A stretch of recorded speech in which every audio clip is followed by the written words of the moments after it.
seul geste de toi viendra mon secours.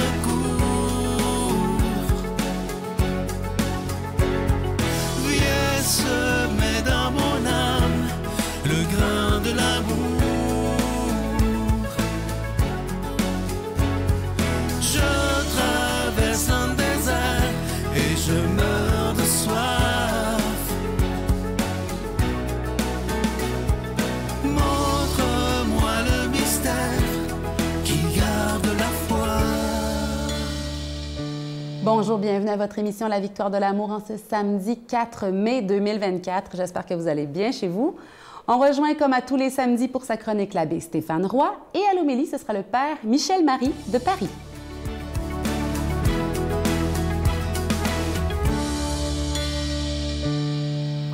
Bonjour à toi, bon samedi. Bienvenue à cette chronique sur les chemins du cœur. Tu sais, j'aime bien à dire, et puis peut-être que tu m'as déjà entendu le dire ici à l'émission, que le christianisme, la religion que Jésus a fondée, n'est pas une religion du livre, même si on fait référence à la Bible, mais une religion de la parole, du verbe, la parole avec un grand P, du verbe avec un grand V. Ou en d'autres mots, une religion pas de la lettre, mais de l'esprit. D'ailleurs, c'est Jésus qui va dire « la lettre tue, l'esprit vivifie ». Et je ne sais pas si tu connais le grand écrivain français Marcel Proust. Il a écrit des notes et dans un essai sur la lecture, il dit, et je trouve que ça s'applique très bien à justement notre relation avec le livre sacré, que peut être la Bible, pensant sans doute que ce n'est pas nécessairement à la Bible que Proust faisait référence. Tant que la lecture est pour nous l'initiatrice dont les clés magiques nous ouvrent au fond de nous-mêmes, la porte des demeures où nous n'avions pas su pénétrer, son rôle dans notre vie est salutaire.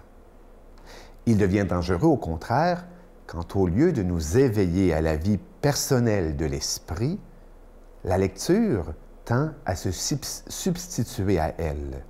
Quand la vérité ne nous apparaît plus comme un idéal que nous ne pouvons réaliser que par le progrès intime de notre pensée et par l'effort de notre cœur, mais comme une chose matérielle, déposée entre les feuilles des livres, comme un miel tout préparé par les autres et que nous n'aurions qu'à prendre la peine d'atteindre sur les rayons des bibliothèques et de déguster ensuite positivement dans un parfait repos de corps et d'esprit.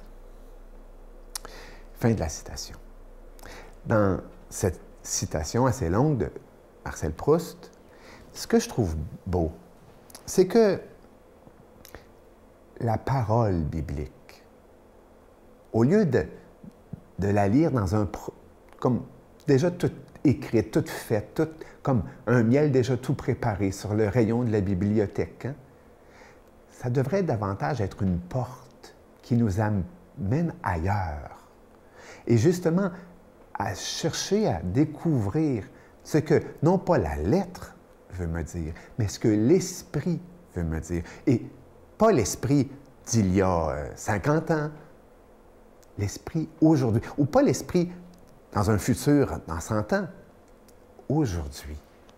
Qu'est-ce que ça veut me dire?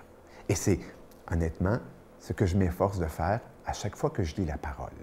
Sur ce, je te souhaite une bonne semaine. On se retrouve le samedi prochain. Notre Père qui es aux cieux, que ton nom soit sanctifié, que ton règne vienne, que ta volonté soit faite sur la terre comme au ciel. Donne-nous aujourd'hui notre pain de ce jour. Pardonne-nous nos offenses, comme nous pardonnons aussi à ceux qui nous ont offensés. Et ne nous laisse pas entrer en tentation, mais délivre-nous du mal, car c'est à toi qu'appartiennent le règne, la puissance et la gloire pour les siècles des siècles. Amen.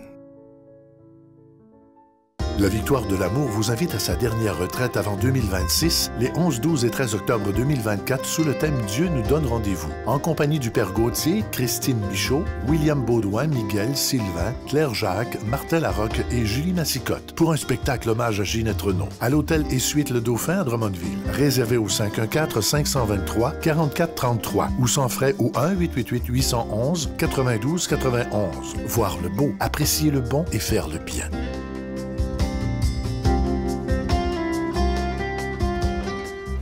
Je suis tellement content de vous parler du magnifique cadeau du mois de mai, une belle exclusivité de la Victoire de l'amour, vous allez le voir à l'écran. Il s'agit du bracelet de la sérénité. Il est absolument magnifique en acier inoxydable. Il est ajustable autant pour hommes que pour femmes et il est déjà béni. Étant donné qu'il est en acier inoxydable, il ne ternira pas, bien entendu. Et ça se donne tellement bien en cadeau. Et pourquoi on a choisi ce bracelet-là, vous le voyez à l'écran, c'est que quand ça ne va pas dans notre vie, ça nous arrive tous, ça vous arrive à vous, ça vous arrive à moi, on n'a qu'à regarder le bracelet et de nous rappeler que dans l'épreuve, on n'est pas seul. C'est pas magique, c'est une question de foi, mais c'est simplement pour nous rappeler, moi, je ne suis pas seul dans cette épreuve-là. Alors, je vous donne l'adresse en vous rappelant que c'est avec un don de 25 $, et si vous en voulez deux, avec un don de 40 $. La Victoire de l'amour, case postale 120, succursale Boucherville à Boucherville, le J4B 5E6, je vous la redonne. La Victoire de l'amour, case postale 120, succursale Boucherville à Boucherville, le J4B 5E6. Également par téléphone, par carte de crédit du lundi au jeudi de 8h à 17h dans le 514-523-4433, 523-4433 ou sans frais le 1-888-811-9291, 1-888-811-9291 et aussi sur notre site Internet, vous savez que c'est une manière très rapide, sécuritaire et efficace de faire votre don, le www.lavictoiredelamour.org. Je vous rappelle ce magnifique bracelet de la sérénité. Il est en acier inoxydable, il est déjà béni et il est ajustable. Il est autant pour les hommes que pour les femmes. Je vous remercie de tout cœur de ce que vous faites pour la Victoire de l'amour parce que sans vous, cette émission-là ne pourrait pas exister depuis bientôt, imaginez, 30 ans bientôt. Merci de tout cœur de votre générosité.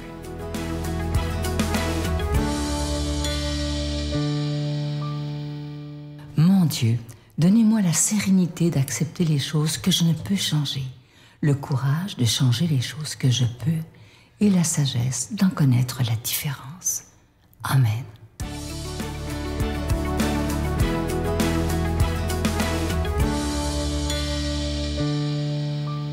Mes frères bien-aimés, nous sommes encore dans le temps pascal, il faut bien profiter de la joie de Pâques. Évangile de Jésus-Christ selon saint Jean. En ce temps-là, Jésus disait à ses disciples, « Si le monde a de la haine contre vous, sachez qu'il en a eu d'abord contre moi. Si vous apparteniez au monde, le monde aimerait ce qui est à lui. Mais vous n'appartenez pas au monde, puisque je vous ai choisi en vous prenant dans le monde. Voilà pourquoi le monde a de la haine contre vous. Rappelez-vous la parole que je vous ai dite, un serviteur n'est pas plus grand que son maître. Si l'on m'a persécuté, on vous persécutera vous aussi.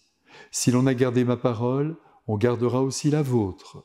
Les gens vous traiteront ainsi à cause de mon nom, parce qu'ils ne connaissent pas celui qui m'a envoyé. » Mes frères bien-aimés, en ce mois de mai, qui est traditionnellement, comme vous le savez, consacré à la Sainte Vierge, on aurait pu s'attendre à ce que les textes d'évangile offerts par l'Esprit Saint au monde soient aujourd'hui plutôt contemplatifs, empreints de douceur, car on imagine Marie, et on se trompe, comme une femme qui garderait toujours les mains jointes toute la journée, et c'est vrai qu'elle prie, mais elle combat aussi, c'est ça qu'il faut qu'on comprenne, en soutenant la mission de son Fils, certes, non pas avec des armes matérielles, avec des fusils, non, mais avec la puissance de son amour.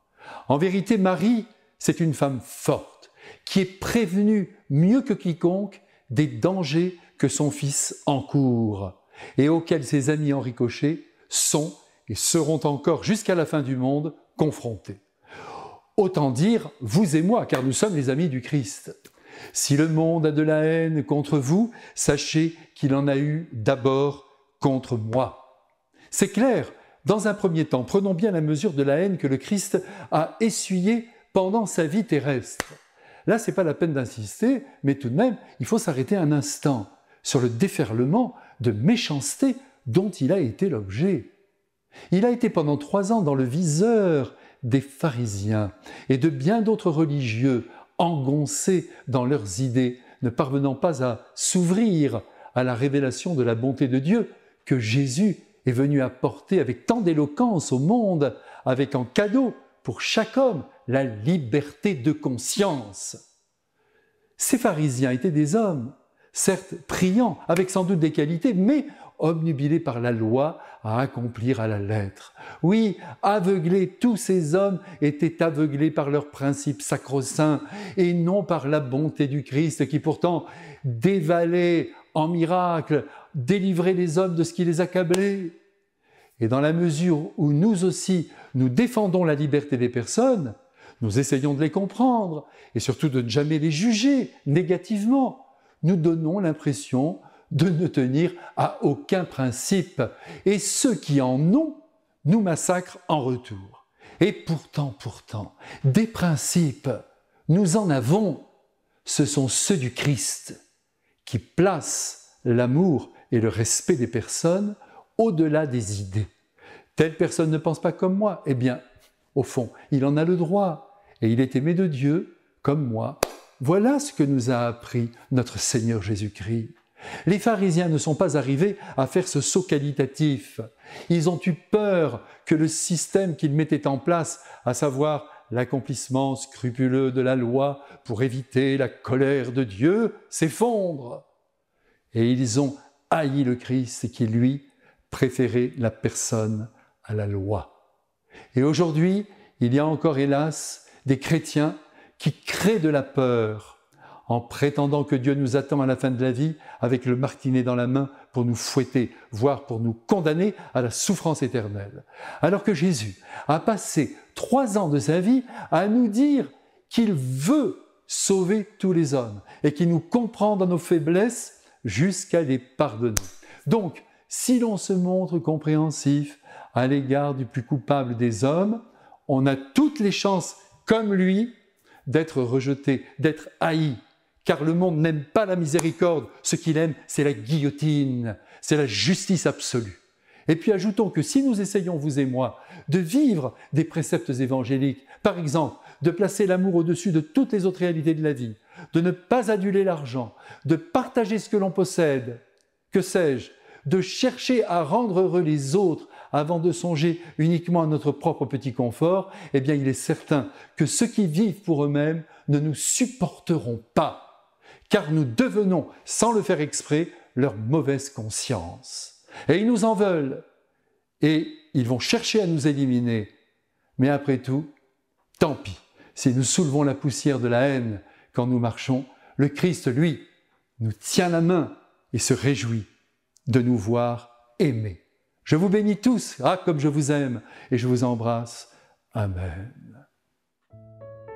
Je vous salue Marie, pleine de grâce. Le Seigneur est avec vous. Vous êtes bénie entre toutes les femmes, et Jésus, le fruit de vos entrailles, est béni. Sainte Marie, Mère de Dieu, priez pour nous pécheurs, maintenant et à l'heure de notre mort. Amen.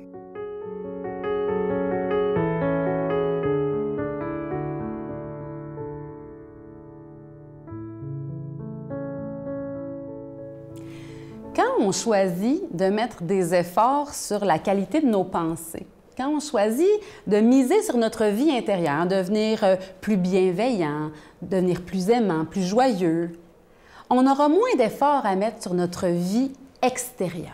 Parce que tout commence dans nos pensées. Quand on choisit le lâcher-prise, par exemple, la confiance en Dieu, la foi, eh bien, notre vie humaine, concrète au quotidien, s'allège, s'adoucit, est plus simple et plus aimante. C'est ce que je nous souhaite à chacun. Bonne journée. J'ai vu la lumière, j'ai vu que j'étais rattachée à mon corps physique. Je me suis vue, mais je me sentais bien. Toi qui étais puissant, c'est toi.